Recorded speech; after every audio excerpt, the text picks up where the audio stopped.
Hello everyone, welcome back to our new video. In this video, I will give you more information about the top 5 best 3D printers that are available on the market. Actually, I made this list based on their quality, price, popularity, durability, user opinion, and more. If you need more information about these products, please check the link description section below.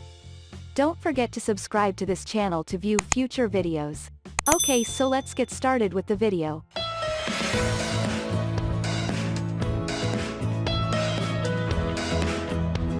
Starting at number 5, we have Creality Ender 3v2.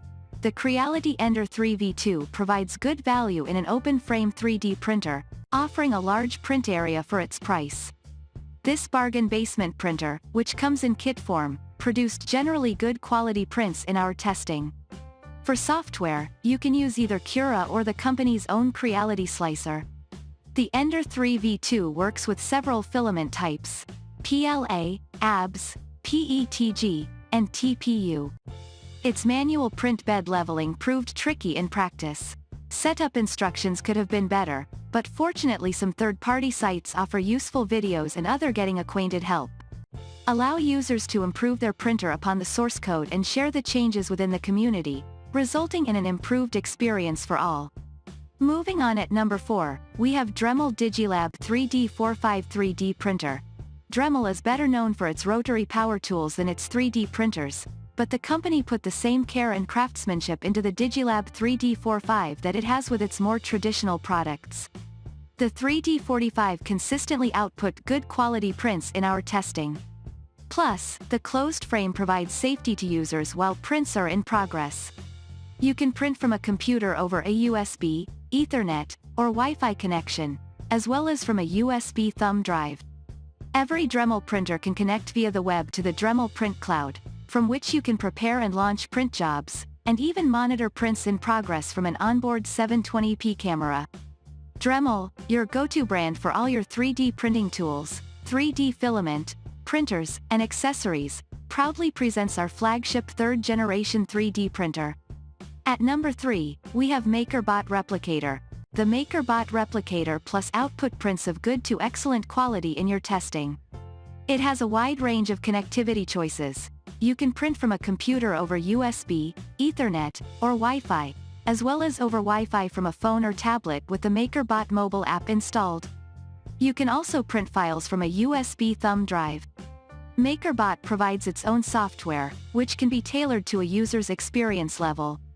Although the Replicator Plus is an open frame printer, the extruder nozzle is placed in back of the extruder assembly and is hard to reach, minimizing the risk of someone accidentally being burned by touching the hot nozzle. At number 2, we have Monoprice Delta 52 3D printer. Among the things we look for in an entry-level 3D printer are a low price, ease of setup and use, largely problem-free operation, and solid print quality.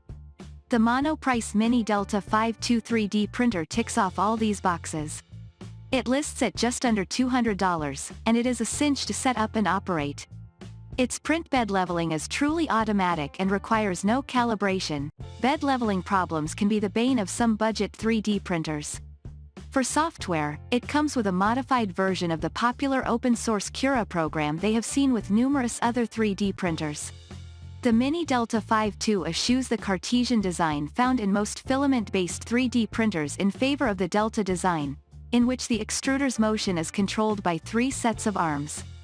This makes it fast, and capable of printing tall objects, though it still has a relatively small build area. And finally at number 1, Anycubic Viper.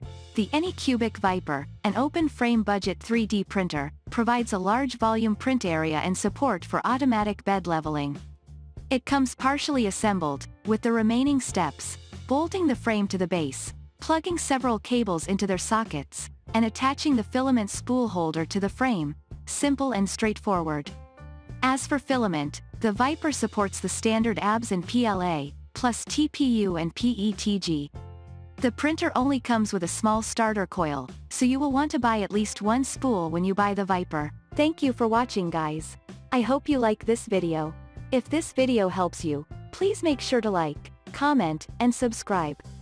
If you have any questions related to these products, you can comment down. I hope back to you as soon as possible.